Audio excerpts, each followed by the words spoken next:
good morning student. You all are most welcome in my next video. Okay. I hope you all are prepared your all lesson. Okay. And you all are so excited to the next video. Okay. Today I start our lesson 3. The lesson name is the cactus. Okay. All of you class 3rd student concentrate on our third lesson. Okay. Lesson name is the cactus. All know that now what is a cactus? Cactus is a type of plant. Okay. Cactus is generally grow in a desert area. Okay. जो cactus होता है वो एक type का plant होता है. Okay. जो कि एक हॉट या फिर डेजर्ट एरिया में होता है, जैसे कि किसी रेगिस्तान में. ओके. मोस्टली ये हम अपने साइड में जहां मिट्टी में भी इसको उगा सकते हैं, लेकिन स्पेशली ये अपने से ग्रो होता है डेजर्ट एरिया में. तो आज हम इस कैक्टस के बारे में पढ़ेंगे. ठीक है. आपको पीडीएफ भेजा जा चुका है जिसमें जितने भी लेसन के हार्ड वर्ड है सब आपके पास जा चुके हैं. तो आपको लेसन को पढ़ने में और समझने में कोई डिफिकल्टी नहीं हो चाहिए. सारे वर्ड्स की मीनिंग हमने आपको इंग्लिश में साथ में हिंदी में भी सेंड कर दिया है. So please concentrate. ओके. यहाँ पे जैसे कि एक वर्ड है cactus, a type of plant that grow in a hot और ड्राई एरिया. नेवर मींस नहीं होता है. At no time.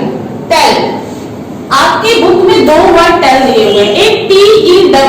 टेल का मतलब होता है किसी से कुछ कहना या फिर एक्सप्रेस करना. यहाँ पे एक वर्ड है टेल. टेल जो होता है a story about event that is not real. Means कि ऐसा स्टोरी जो कि रियल नहीं है, जो कि काल्पनिक है, जो कि हम लोग सोचते हैं. जैसे आप लोग सुने होंगे शेख चिल्ली की कहानी. वो बस बैठ के सोचते रहता है कि हाँ मैं कमाऊंगा, फिर ये करूंगा, वो करूंगा. भाई काल्पनिक स्टोरी जो कि आप अपने दिमाग से ही क्रिएट कर सकते हैं, उस स्टोरी को बोलते हैं टेल. TALE. प्रीति का मतलब सबको पता होगा, अट्रैक्टिव यानी जो कि बहुत सुंदर हो, आपको अट्रैक्ट करता हो. ऐसे भी बहुत सारे वर्ड्स मीनिंग हमने यहाँ लिख दिए हैं, आप सबको अच्छे से देख लीजिएगा. अब आइए हम लोग लेसन स्टार्ट करते हैं. लेसन स्टार्ट होता है कैक्टस की स्टोरी से. This is the story of the cactus. Cactus. I see raised eyebrow. I know you have heard story of tulip, dahlia and a dolphin, but about a cactus, never. Anyway, let me be the first one to tell the story.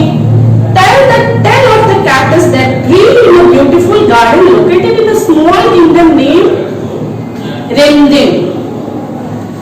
Cactus का नाम सुन के सारे लोग बिल्कुल आश्चर्य में रहते हैं कि कैक्टस की भी कोई स्टोरी होती है. आपने सुना होगा रोज की स्टोरी, टलिप की स्टोरी, मींस के जितने ब्यूटीफुल फ्लावर्स होते हैं उनकी स्टोरी आपने सुना होगा. लेकिन हम एक अगली यानी एक बदसूरत कैक्टस की स्टोरी यहाँ पे पढ़ने जा रहे हैं. ठीक है. तो यहाँ पे बोल रहा है कि ऐसे भी कोई स्टोरी होता है. गार्डन तो सुंदर कब लगता है जब आप डिफरेंट टाइप के कलरफुल फ्लावर देखते हैं, वहां तब आपको गार्डन जो है वो अच्छा दिखेगा. लेकिन यहाँ पे एक रिमदिम राज्य है, किंगडम है, जहाँ पे कैक्टस की स्टोरी यानी वहां के किंगडम में एक गार्डन की कैक्टस की स्टोरी यहाँ पे आपको डिस्क्राइब किया हुआ है. The kingdom was surrounded by the pretty flowers on all sides. To the right was the bed of colorful roses, and its left a cluster of lovely. Right in front grew yellow sunflowers, while behind were daisies bright and beautiful. मतलब कि जो डिमडिम एक kingdom है वहां पे एक beautiful garden है. वो पूरा गार्डन राइट में रोज के साथ, कहीं सनफ्लावर्स, मींस कि सारा गार्डन सराउंडेड है डिफरेंट फ्लावर्स के, कलरफुल फ्लावर्स के. रोज में भी बहुत सारे टाइप्स होते हैं. रेड रोज होता है, येलो रोज, व्हाइट रोज. ठीक है. तो बहुत सारी कलरफुल फ्लावर्स से सारा गार्डन डेकोरेट था, बिल्कुल सजा धजा था. ठीक है. In the middle of this sea of beauty stood the cactus like an island of a unlikeness. Unlikeness का मतलब होता है बदसूरत, not beautiful. It had a three stems long and round. The stems looked like a hefty clubs. Thorns spotted on these clubs on the odd pink pegs. The stems were green in a colour.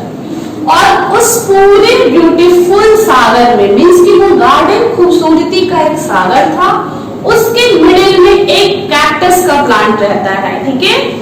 और वो cactus के plants के पास 3 stem होते हैं, 3 stems होते हैं, और तीनों स्टेम्स पे थ्रोन लगे होते हैं, यानी कांटे होते हैं। सबको पता है कि कैक्टस के जो स्टेम होते हैं उसमें कुछ कांटे लगे होते हैं, और वो देखने में भी सुंदर नहीं होता है, ओके। लाइक रोज की तरह देखने में वो सुंदर नहीं होता है, अपने आप में वो भी एक खूबसूरत प्लांट है, उसका अलग इंपॉर्टेंस है, लेकिन वो सारे फ्लावर्स के बीच में वो बिल्कुल ब्यूटीफुल नहीं लग रहा था। Though to look at, the cactus was hard and tough, but the heart was so soft, gentle and loving.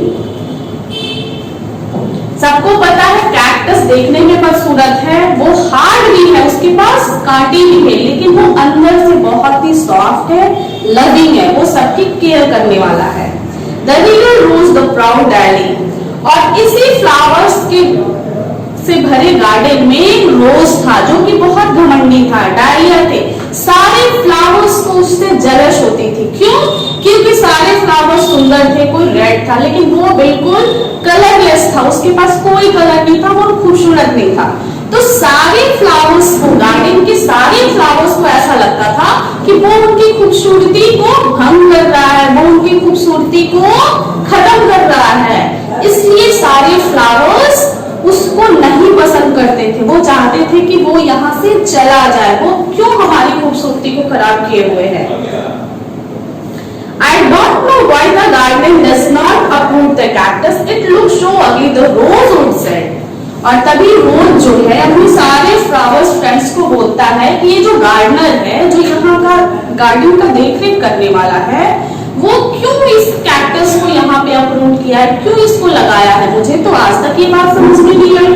The poor cactus could listen to such conversation and said silent tears। और जब वो cactus उस सारे खूबसूरत flowers की बातों को सुनता है तो वो अंदर ही अंदर बहुत रोता है, उसको रोना आता है खुद पे।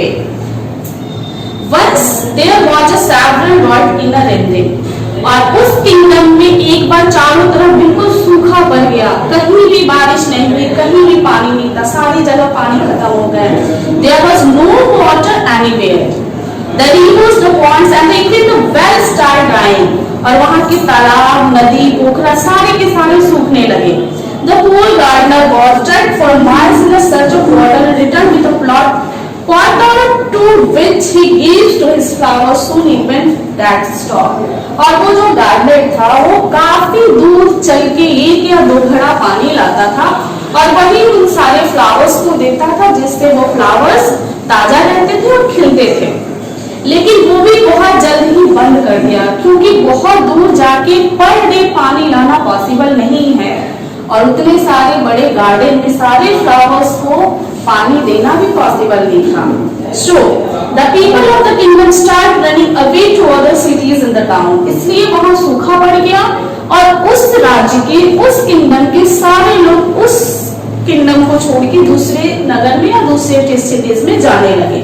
The gardener too went away with a heavy heart, only the flowers were left behind। और वो गार्डनर भी बहुत भारी मन से उस गार्डन को छोड़ के, उस सारे फ्लावर्स को छोड़ के दूसरे जगह चला जाता है। The cactus had plenty of water stored in its stem। अब देखिए कैक्टस जो है, बोले ना सारे प्लांट्स की, सारे थिंग्स की, सारे एनिमल्स की कोई ना कोई एक खूबी होती है जिसके कारण वो इम्पोर्टेंट होता है। तो कैक्टस का इम्पोर्टेंस ये है कि वो अपने अंदर बहुत सारे वाटर को स्टोर करके रखता है। जैसे कि आपने सुना होगा कि रेगिस्तान, डेजर्ट में कैमल को वहां का क्या बोलते हैं, वहां का सिप बोलते हैं। वहां की सवारी के लिए रेगिस्तान में कैमल को ही सवारी का एक माध्यम बनाया जाता है। क्यों? क्योंकि कैमल जो होता है अपने अंदर बहुत सारे वाटर को स्टोर करके रखता है और वो बहुत दूर बिना पानी पिए चल सकता है। ओके, ऐसे ही ये कैक्टस है।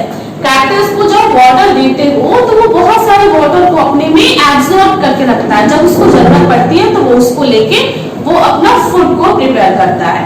तो ऐसे ही सारे लोग चले जाते हैं, वहां बिल्कुल सूखा पड़ जाता है, सारे फूल मुरझाने लगते हैं। क्यों? क्योंकि उनको वाटर नहीं मिलता है। लेकिन आपका जो कैक्टस है वो बिल्कुल फ्रेश का फ्रेश जैसे पहले था वैसे ही है। क्यों? क्योंकि उसने अपने अंदर वाटर को ऑब्जर्व करके रखा है। Okay, as it saw the flowers wilting away and tender heart melted, क्योंकि और बाकी जो फ्लावर्स थे वो सारे मुरझा रहे हैं, सूख रहे हैं, गिर रहे हैं, उनको कोई वाटर देने की जरूरत, वाटर की उसको नीड थी, बस कोई भी उनको वाटर देने वाला नहीं था। रोज, sunflowers, dahlias, come and drink the water stored in my stem. It said. The flowers hesitated, looked at each other.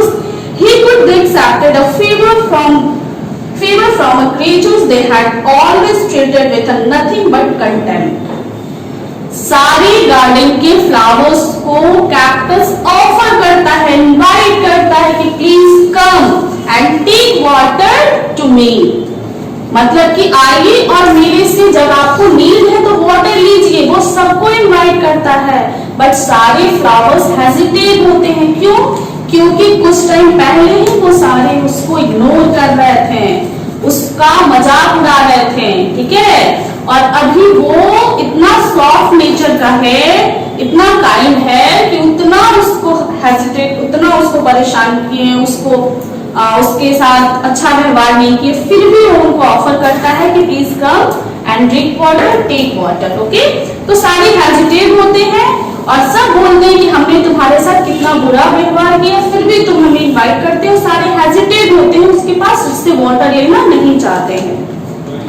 Rose begin smart step forward, thanks, और रोज जो है वो स्मार्ट बनता है और उसको थैंक्स बोलता है और वाटर लेने के लिए एग्री होता है। और फिर सारे फ्लावर्स कैक्टस की हेल्प से वाटर लेते हैं और सारे फिर से जीवित हो जाते हैं, ठीक है। सारे में फिर से लाइफ आ जाती है, सारे फ्लावर्स फिर से कलरफुल वे में खिलने लगते हैं जैसे कि पहले दिखते थे।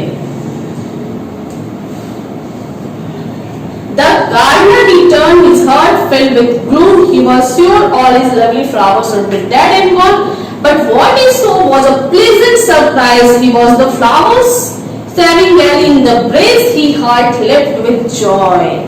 और फिर थोड़े दिन बाद जब आकाश में बादल आते हैं, बारिश होती है, तो फिर वो गार्डनर वापस आता है और वो बहुत ही दुखी मन से वापस आता है कि इतने दिन गार्डन में किसी ने पानी नहीं दिया होगा, इसके कारण मेरे सारे फ्लावर्स सूख गए होंगे, मुरझा गए होंगे, वो गार्डन अब गार्डन नहीं रहा होगा। लेकिन जब वो वापस आके देखता है तो सारा garden different types of flowers से खिला हुआ था, बिल्कुल वैसा ही जैसा कि वो छोड़ के गया था, और वो देख के वो बहुत खुश होता है। Cactus, I know it must be you who saved their lives. The gardener shed with tears in his eyes. और वो गार्डनर कैक्टस को देख के बोलता है कि I know, तुमने इन सबकी लाइफ बचाई है, मैं तुम पे बहुत खुश हूँ, तुमको बहुत मेरे को प्राउड है। Later the rose went up to the cactus and said, "Dear friend, we treat you so rudely. We never even spoke to you, yet you come to our rescue. We all ashamed of our behavior and grateful to you for saving our lives." और gardener के बाद वो रोज आता है और उसको thank you बोलता है कि हमने आपके साथ कितना रूडली व्यवहार किया, हमने तो आपसे कभी बात भी नहीं की, फिर भी आपने हमारे लाइफ को सेव किया, इसके लिए आपको बहुत बहुत धन्यवाद, बहुत बहुत thank you. Rose is right, we may have lovely look but you have the lovest heart. और फिर और सभी फ्लावर्स रोज के बाद में हामी भर के बोलते हैं कि रोज यू आर राइट, आप बिल्कुल सही हो, हम लोग बस बाहर से देखने में सुंदर है, लेकिन जो कैक्टस है वो अंदर से भी बहुत सॉफ्ट है, लविंग हार्ट वाला है, उसने हम सबकी केयर की, हमारे लाइफ को सेव किया। Our beauty will vanish with a time but your loveliness will always be there. The sunflowers added and the other flower nodded in a agreement. और फिर सनफ्लावर बोलता है कि हमारी जो खूबसूरती है, हमारी जो ब्यूटी है वो कुछ टाइम के लिए है, लेकिन तुम्हारे जो अच्छा हार्ट है, तुम्हारे पास जो लविंग हार्ट है, वो फॉरएवर है, यानी हमेशा के लिए तुम्हारे पास रहेगा। For the cactus that has the happiest moment of its life. और जब सबने कैक्टस की इतनी तारीफ की जो कि उसने कभी सोचा भी नहीं था, ये सुन के वो काफी खुश हुआ और वो उसके लाइफ का सबसे हैप्पीएस्ट मोमेंट था। समझे? फॉर एग्जाम्पल, जैसे कि कोई क्लास का बच्चा बहुत दिनों से किसी सब्जेक्ट में कम मार्क्स आ रहा है या फेल कर रहा है, टीचर ने उसको बूस्टअप किया, गार्जियन ने उसको अच्छे से केयर किया, उसके सारे टीचर ने उसको बूस्टअप किया, और लास्टली जब उसे अच्छे मार्क्स आते हैं तो टीचर उनके लिए क्लास में क्लैपिंग करवाते हैं। तो उस समय उस बच्चे को अपनी पढ़ाई से, अपने परफॉर्मेंस से बहुत खुशी मिलती है और वो आगे भी बहुत टैलेंटेड बनता है, क्योंकि उसे सबने इंकरेज किया। बहुत समय ऐसा होता है, बहुत टाइम ऐसा होता है कि किसी के अंदर कोई इंपॉर्टेंस होता है, कुछ चीज अच्छी होती है, लेकिन इंकरेज नहीं करने के कारण वो चीज छुपी रह जाती है। जैसे कि यह कैक्टस, उससे किसी ने बात नहीं किया, किसी ने, सबने उसको इग्नोर किया, लेकिन लास्ट में उसी ने सबको हेल्प किया, और जब उसने सबने उसकी जब तारीफ की तो उसे काफी अच्छा लगा और वो और इंकरेज हुआ और फिर उसके पास कॉन्फिडेंट भी आया। ओके, हमने यहाँ लास्ट को एंड किया, चैप्टर को एंड किया। अब आपका वर्क आपको पता है कि जैसे हर वीडियो में हमने आपको बोला है कि आपके पास सारे क्वेश्चन आंसर की वीडियो सारे क्वेश्चन आंसर की पीडीएफ आपके पास गए हैं। आपका वर्क बनता है कि उसे कॉपी में कंप्लीट करना, नीट एंड क्लीन, अच्छे हैंडराइटिंग में सारे वर्ड्स को क्लियर लिखिएगा और सबको लर्न करके और FA1 के लिए रेडी रहिएगा, क्योंकि स्कूल खुलते के साथ आपका FA1 एग्जाम होगा और उसमें आपको अच्छा परफॉर्म करना है। ओके।